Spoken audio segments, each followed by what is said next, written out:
A child's skin clinging to bone holds a freshly printed note, yet cannot afford a single loaf of bread.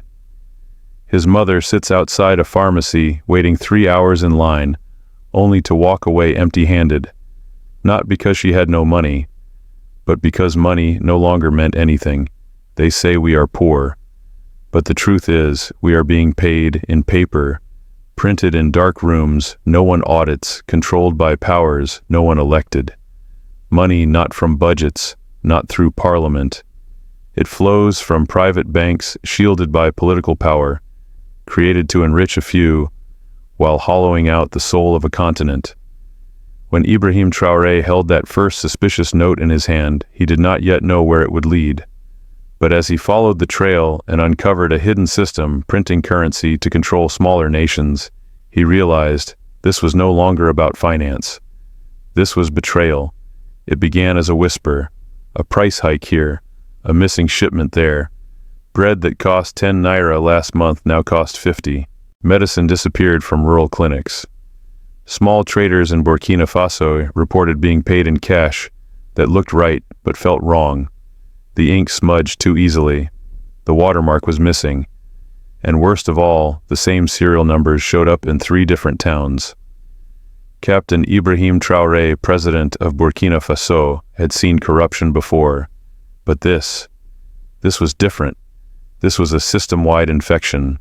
Not a bribe or a misused budget, but something deeper. Counterfeit currency, not from criminals, but from inside the system. His intelligence team traced the source. A private bank in Lagos, protected by layers of political immunity, connected to shell companies, registered under pseudonyms. The trail led higher than anyone expected, directly to senior officials inside the Nigerian presidency. The scheme was brilliant in its simplicity: flood smaller economies with printed cash, weaken their currencies, then offer support in the form of financial dependency. It was empire remade in ink, and no one was talking until the Abuja Summit. Billed as the future of West African economic integration, the summit gathered presidents, ministers, central bankers from 23 nations. The banners read unity, the speeches called for cooperation. But Traoré knew better. In back rooms, a new plan was forming: a regional currency proposed by Nigeria to replace the CFA and other national tenders. On the surface, it sounded like pan-African progress, but the details told another story. Under the plan, Nigeria would hold 70% of the currency's monetary control through a centralized board headquartered in Abuja. Member states would lose their ability to print or regulate money. Loans, interest rates, even emergency reserves would pass through Nigerian-led structures. Traoré watched, listened, said little. He sat through PowerPoint presentations filled with charts and predictions. He endured flowery speeches from veteran leaders who had long stopped representing their people. He noticed something too. Not a single economist from the poorest nations had been invited to the central discussions. Not one. They had seats, but not voices. That night in his hotel room, Traoré looked again at the forged note in his hand. "This is not a summit," he said quietly to his aide. "It's a smokescreen. While they steal the future behind closed doors." The next morning the hall buzzed with anticipation. President Adetokunbo of Nigeria, older, seasoned, powerful, would deliver the keynote. Cameras were positioned. Journalists sharpened their pens. He took the stage with the flair of a man who had ruled for decades. He spoke of unity, stability, experience. He praised old institutions and warned against restless young leaders who mistake passion for governance. Everyone knew who he meant. Traoré sat in the third row, silent, listening. And then he stood, without invitation, without ceremony. He requested the microphone. The moderator hesitated. The room tensed. Adetokunbo chuckled, waving his hand dismissively. "Let the young captain speak," he said, voice dripping with condescension. Traoré walked slowly to the stage. In his hand was a single piece of paper, the fake note. "Some of us came here to discuss integration," he said, "but we cannot integrate on a foundation of deception." The room fell still, not a shuffle, not a cough. Even the cameras paused, unsure whether to roll. Traoré held up the note between two fingers, deliberately slowly, as if showing a weapon made of paper. This note, he began, was printed by a bank not authorized to print money. A bank protected by politics, enabled by silence. He turned slightly, held it toward the audience. It bears a watermark that doesn't exist, a serial number duplicated across regions, and it circulates not just in Burkina Faso, but in Mali, Togo, and Niger. Someone gasped. Another whispered, "Impossible." But Traoré didn't flinch. "This is not a counterfeit," he said. "This is a contract of control." He laid it on the podium. Then he turned his gaze directly to Adetokunbo. "Mr. President," his voice unwavering, "your central bank is implicated in authorizing this operation. I have documents, names, transfers, shell companies. All roads lead here to Abuja." A murmur erupted. Adetokunbo tried to smile. "Accusations are easy, Captain," he said calmly. "But leadership requires patience and facts." Traoré didn't blink. "Then let's talk facts." He clicked a remote. Behind him, a screen lit up. 3 copies of the same note, same serial, different towns. A corporate structure diagram showing layers of shell companies connected to the Lagos Bank. A timeline of suspicious transfers linking accounts in Abuja to anonymous beneficiaries in Europe. And then a final slide. Projected profit from controlled devaluation of West African currencies, $4.2 billion. Gasps turned to anger. Delegates looked at each other. Some lowered their eyes. One stood to walk out, but Traoré wasn't done. "You call it economic integration. I call it recolonization funded by ink." He named names, politicians who held shares in the printing enterprise. Former ministers now sitting on bank boards. Even regional trade officials who had lobbied for the Abuja currency without disclosing personal investments. He invoked history. "We remember what happened to Lumumba, to Sankara. They were not killed by bullets alone, but by the silence that surrounded them." He paused, then soft but clear. "If you let them control your money, they do not need to invade. They already own you." And here, dear viewer, is where I must ask. If your nation's currency, your livelihood, your children's school, fees, your mother's hospital bills, was being manipulated by another country, would you stay silent or would you rise? Back in the hall, a journalist shouted, "Do you have proof these orders came from the President?" Traoré looked at Adetokunbo. Then back at the crowd. "I do not need to prove who printed it," he said. "I only need to ask, why did no one stop it? We've been told that experience justifies power. But what is experience worth when all it brings is suffering?" He folded the note once, twice, then dropped it in a glass of water. The ink bled instantly. The image of a lion head dissolved. "This," he said, "is the currency of control, and I refuse to trade in lies." The hall erupted, not in cheers, but in silence first. A stunned, breathless silence, as if the air had been sucked out of every diplomatic chest. Then murmurs, then movement, and finally walkouts. 3 delegates stood up and left without a word. One removed the conference lanyard from his neck and dropped it to the floor. Another, visibly shaken, called for a 10-minute recess that never came. Adetokunbo remained seated, his face carved from stone, not denial, not defiance, something colder, calculation. But outside that room, something had already broken open. The speech leaked within minutes. First, a journalist in the back row uploaded an uncut recording to her blog. Then a student from Senegal clipped the moment the ink dissolved in water, titled it, "The Currency of Control." By midnight, the hashtag #Traore Truth trended across every African platform, and not just in political circles. Mothers forwarded the clip in WhatsApp groups. Drivers replayed it on radios between fares.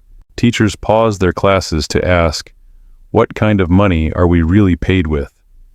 In Mali, a group of university students gathered on campus lawns to read every central bank report from the last 10 years.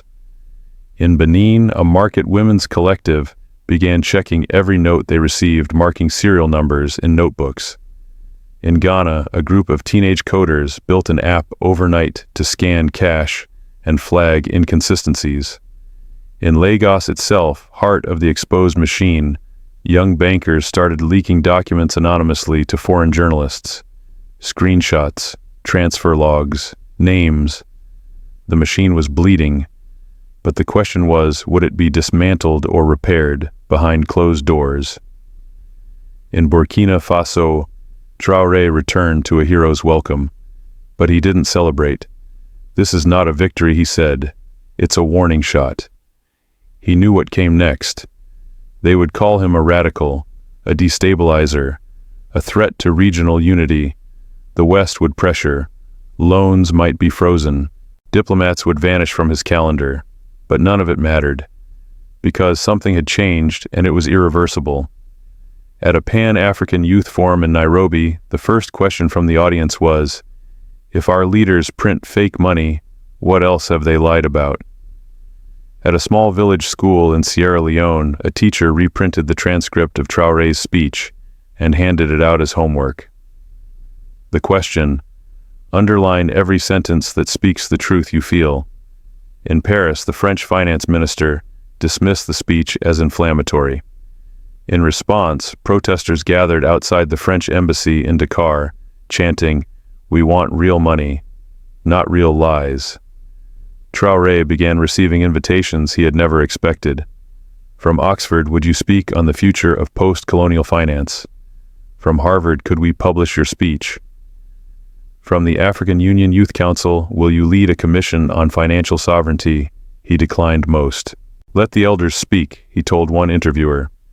"My work is not in rooms, it's on the ground." Instead, he launched the People's Audit Network, a citizen-led initiative across 14 countries, where ordinary people could report suspicious financial activity, check currency authentication, and trace development funds in real time. Within weeks, over 300,000 users had joined, not activists, mothers, students, fishermen, bank tellers, border agents, truck drivers, the ones who had always been paid last and lied to first. In Abuja, a quiet panic brewed. The president's office issued a statement denying all allegations, but the denials rang hollow, because Traoré had not just exposed a system, he had exposed a wound, and people do not forget who showed them the scar. 1 month later, at an emergency AU Finance Summit, Traoré was invited to speak again. He declined, but sent a note, just one sentence, written in 3 languages. "You cannot unify a continent on stolen paper." In Nigeria, youth voter registration surged by 38%. In Senegal, a parliamentary bill proposed that all currency regulation meetings be live-streamed. In Liberia, a minister resigned citing conscience. In Zimbabwe, a small town began bartering maize directly for school fees, refusing to use printed cash until audit systems were installed. And then came the whisper again, but this time not of corruption, of preparation. A woman in Côte d'Ivoire began sewing banners with Traoré's final quote. A man in Cameroon collected speeches of Sankara Lumumba and now Traoré. He called it the Library of the Unbowed, because this was not just a political moment, this was a psychological break. For years, Africans had been told they were poor because of laziness, because of overpopulation, because of fate. But now someone had held up a piece of paper and said, "Look, this is not real."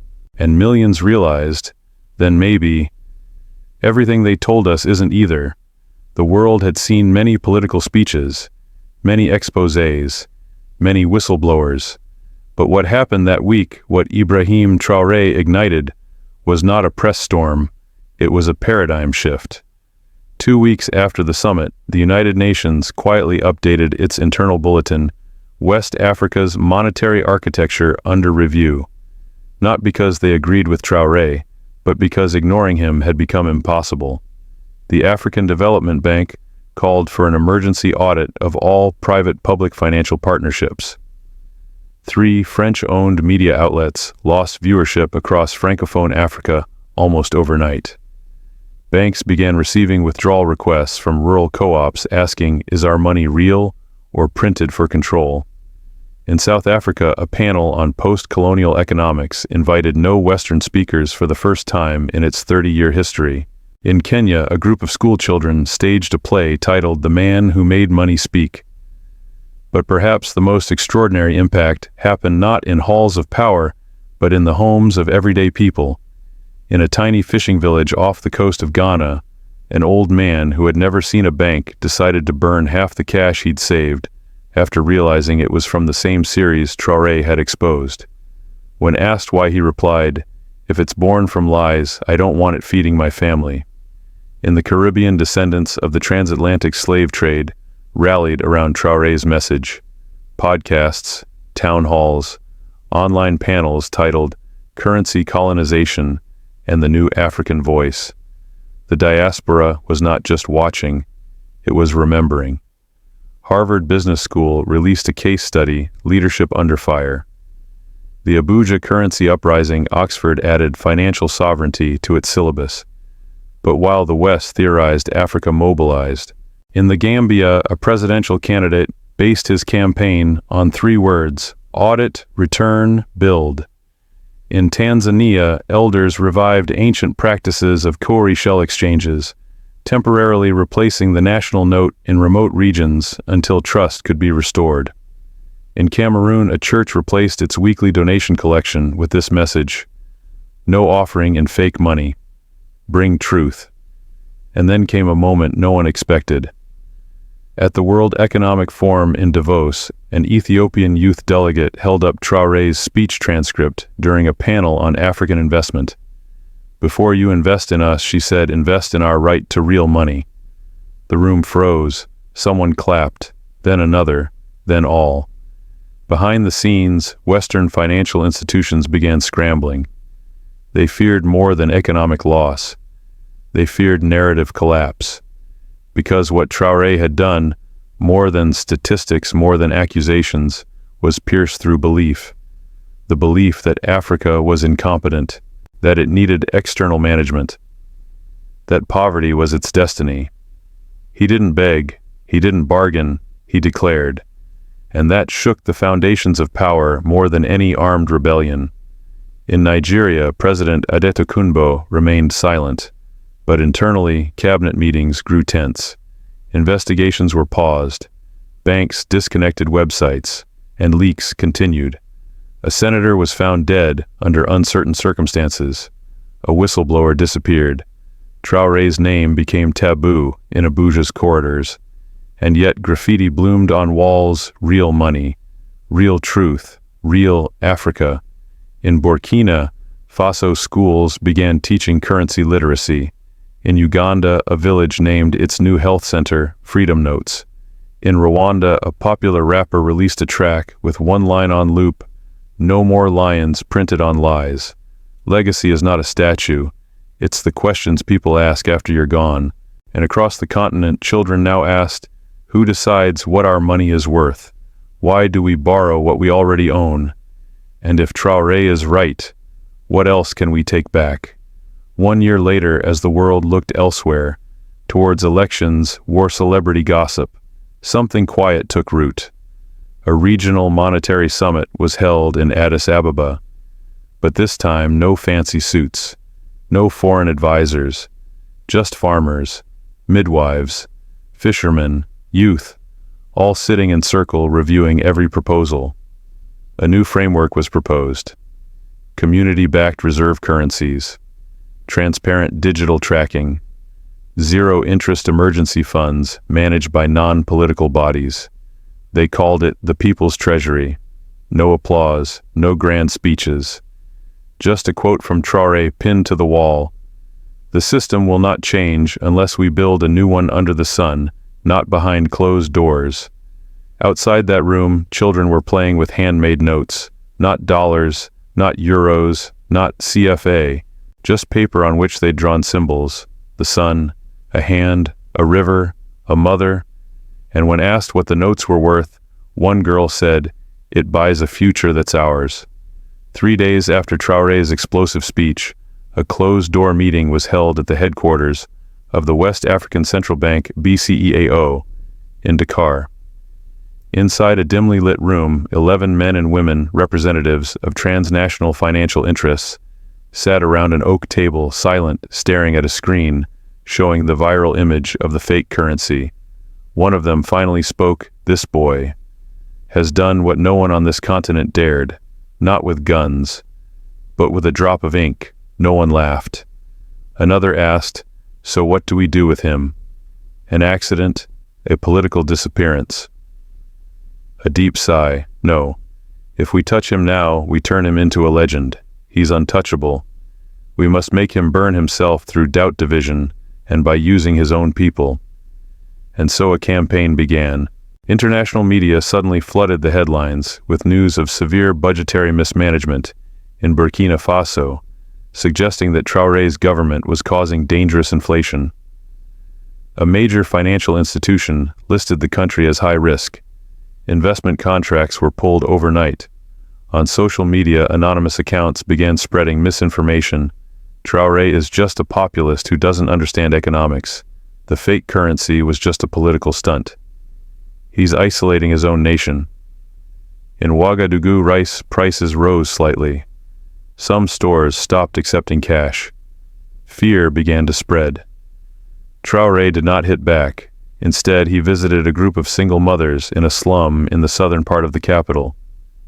No cameras, no press. Just one sentence he said to them: "If someone makes you fear your own currency, ask them who prints it." Meanwhile, in a small office in Nairobi, a group of young lawyers, calling themselves witnesses for the currency, launched an unprecedented move, a petition to the East African Court of Justice to hold an open hearing on the use of unregulated currency within the regional bloc. "We cannot sign integration treaties if we've never agreed on the truth," the petition read. Within 6 days, over 500,000 people signed, from poor rural villages to university lecturers. Once again, the issue was no longer just about fake notes. It was about fabricated truths. In Ghana, a popular TV show invited commercial bank representatives to debate a group of students on the real value of money. One young woman asked, "You say money has value because of trust. But if that trust is manipulated, does the value still exist?" No one answered. Meanwhile, in Nigeria, President Adetokunbo vanished from the public eye. His advisors kept shifting narratives. Reports of internal rifts filled the press. The finance minister resigned. A domestic intelligence agency opened its own investigation. Then a leaked audio emerged, capturing a senior official admitting, "We printed money like it was a weapon." In Senegal, a group of street artists began painting murals of a hand burning a bleeding banknote. The words beneath, "We are not poor, we were deceived." The artwork spread to towns and cities, becoming a symbol of awakening. In classrooms, children were taught how to identify fake currency. But one teacher said, "More important than spotting ink is spotting your rights." Then came something no one expected. Local leaders from 4 countries, Burkina Faso, Mali, Guinea, and Niger, jointly announced a pilot program for a new form of non-cash exchange. It was based on essential goods and community labor. They called it Mora, meaning trust in a local dialect. Farmers could trade rice for healthcare hours. Students could tutor in exchange for university credits. A new kind of currency was born, not from banks, not from ink, but from mutual trust. Traoré didn't lead the initiative. He simply smiled when briefed. "This is real currency," he said. "Not because it buys everything, but because it can't be bought."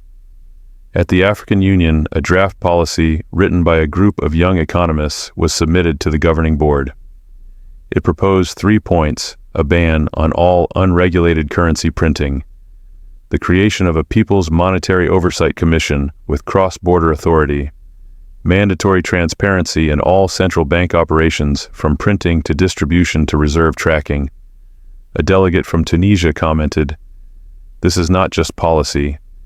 This is how we reclaim dignity." Far south in South Africa, an 82-year-old woman, once a cook for the anti-apartheid movement, sent a handwritten letter to Traore's son. When Mandela was in prison, they said he'd be forgotten. But he became a voice. Now it's your turn. They can redraw charts and rewrite treaties, but no one can erase the ink of truth. Because power does not live in banks, it lives in trust. And when the people awaken, no banknote can contain a continent. The sound of paper falling one. Morning in Lomé, Togo, a 10-year-old boy named Kossi walked into his mother's shop and asked Mom, "Why did Mr. Traoré say money can lie?" His mother, a small shopkeeper who had been denied a loan 3 times, stayed silent. Then she pulled out a crumpled bill from the drawer and asked if a doctor gives fake medicine. "Who is he really?" Kossi thought for a moment, then softly replied, "A murderer." That answer from a child was what an entire financial system had long avoided. In Nouakchott, Mauritania, a group of fishermen posted a handwritten sign outside the docks. "We don't accept unverified money. We'll trade fish for rice nets for fuel. If you pay in cash, show us where it comes from." It wasn't a revolution of weapons, but of refusal. Refusing silence. Refusing to pretend to believe in a value created by people who never tilled a field, cast a net, or raised a child. In eastern Congo, where war had once buried all dreams, nurses at a mobile clinic posted a small notice on their door. It read, "If you can't pay for treatment, tell us about the money you have. It might just be evidence." They collected hundreds of notes. Many had suspicious serial numbers. They sent them to the People's Audit Network. Meanwhile, in Paris, an Algerian-born financial analyst named Karim Belhadj was fired after resharing Traoré's speech on LinkedIn with the caption, "A lesson the Western financial world refuses to hear." On the day he left the firm, someone whispered, "You picked the wrong side." Karim said nothing. But that night, he wrote in his journal, "Sometimes doing right means standing where truth is not where power is." In Cape Verde, a street musician released a song titled "Ink and Blood." The melody went viral across African TikTok. The chorus they printed in silence, "We pay in pain." In a small village in Burundi, an elder named Makila sat by the fire telling the children around him, "Long ago, the French gave us money with a lion on it.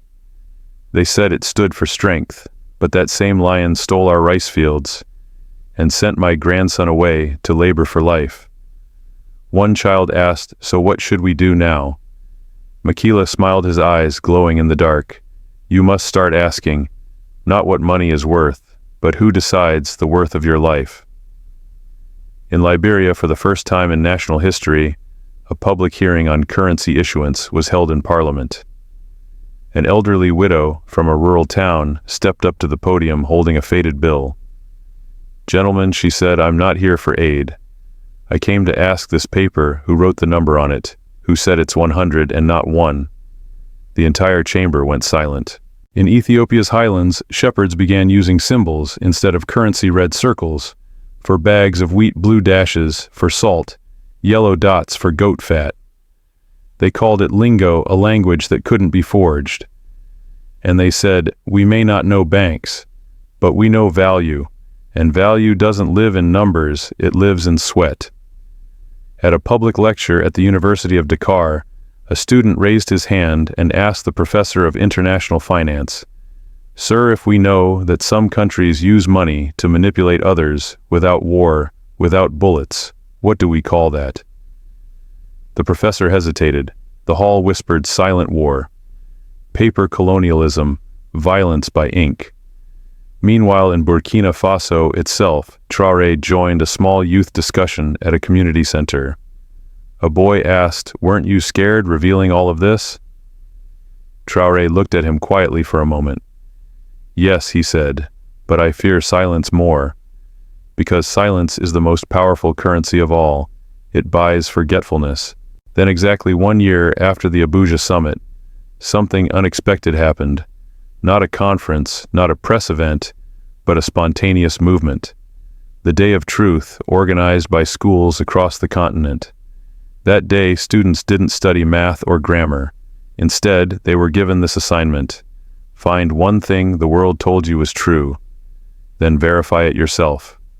A girl in Kigali wrote, "They say Africa is poor, but no one ever says who's counting our money, because some days history isn't written in blood, but in ink. It doesn't fall in trenches, but quietly onto paper. The loudest sound isn't bombs, but the drop of a note being unmasked." And on that day, people heard clearly the sound of awakening. It began with one note. Not a speech, not a law, but a single piece of paper Traoré held between two fingers, raised into the light not as currency, but as confession. That moment now lives not just on screens, but in murals, schoolbooks, whispered bedtime stories. In Ghana, children call it the day the paper cried. In Mali, it's the day money spoke truth. And across Africa, it has another name still, the day we looked back at the mirror and saw a continent. 12 months after the Abuja Summit, something quiet but seismic began unfolding. In remote villages across Burkina Faso, citizens volunteered to collect unused bills, no longer trusted, no longer sacred. They did not burn them in rage. They folded them, stitched them into quilts. Some stitched lion heads fading in blue ink. Some used the same serial number printed 100 times over. And then they embroidered words, not our value, not our voice, never again. These quilts were not to keep warm. They were sent to museums, schools, and embassies. A form of protest too gentle for guards to seize, too powerful to be ignored. In Nigeria, Adekunbo's face no longer appeared on state television. His administration dissolved into scandal, inquiry, and silence. One evening, without ceremony, a journalist reported his resignation. No press conference, no farewell speech, only a sentence posted online, quickly taken down. You cannot rule a people who have learned to count for themselves. At the African Union headquarters, a long-abandoned hall was reopened, renamed the Forum of the Unbowed. Its first session hosted no presidents, no CEOs, just farmers, teachers, midwives, and one man who'd walked barefoot from a village in Benin, carrying a pouch of soil. When asked why, he said, "This soil never lied to me. The money did." In Mozambique, a girl stood on stage during a school play and raised a blank piece of paper. When the teacher asked what it meant, she replied, "It's what's left when truth is erased from currency." Then she turned the paper over. On the back was Traoré's quote, written in crayon, "They don't need to invade. They already own you if they own your money." The audience stood in silence. Then slowly they clapped. Elsewhere in the Caribbean and South America, descendants of enslaved Africans began forming what they called the diaspora trust circles. These weren't banks. They were gatherings online and in person where members audited their own wealth, questioned remittances, and asked, what is our worth if our home is being priced by others? They started to send money not through global payment systems, but in direct exchange. Goats for grain, laptops for cocoa language lessons, for irrigation plans. Some called it primitive, they called it sovereign. And then came a letter, delivered not through embassies or encrypted email, but by hand from the elders of a desert tribe in Niger. Written in charcoal on thick cloth, it read, "Captain, you spoke of ink, but before ink there was dust, and from dust we rose. If they control ink, we return to dust, and from dust we will write again with fire if we must." Traoré wept quietly that evening, not for fear, but for confirmation. In the forests of Central Africa, school children began making their own currencies out of bark and leaves, designing them with symbols, not presidents' faces. One leaf had a river drawn on it. One bark note had a pregnant woman. Another bore the image of an open eye. When a journalist asked a child what it could buy, the girl smiled. "It buys tomorrow, if we believe in it together." Finally, in the highlands of Rwanda, a group of monks inscribed a phrase on their temple wall: "Gold can be stolen, oil can be extracted, but trust must be earned." and under it just 2 words in bold paint, Traoré began. He didn't crown himself, he didn't demand tribute, he simply asked, "Is your money yours, or a leash painted gold?" And from that question, 1,000 answers bloomed. Not in policy, not in politics, but in people. People who now know that money is only as powerful as the silence it demands. And a continent once silent had begun to speak. This is not the end. This is not the revolution.